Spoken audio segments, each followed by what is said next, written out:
just so people can fully grasp the gravity of the concussion crisis, could you share an example of how repeated head injuries have devastated a player's life over time that you would have come across in your work or in your research? Yeah, I mean, there's lots and lots of cases. I mean, you can go to the really stark and immediate cases such as Ben Robinson, who was a 14-year-old rugby player in Northern Ireland who died after suffering multiple concussions in the same game.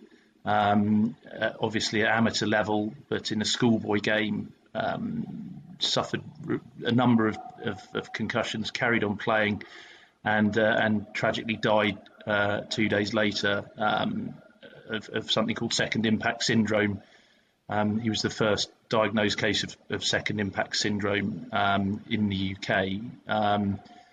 And others, you look at the longer term effects, and sadly we've seen the legal case which has come about in recent times. But there are dozens, if not hundreds, of players within that case who have experienced really severe long-term effects involving difficulties making decisions, depression, mood swings, anxiety. And we've seen this again in the NFL. We were seeing this 11, 12, in fact 20 years ago. There were cases such as Mike Webster, a former NFL player who committed suicide and died in a pickup truck in a car park.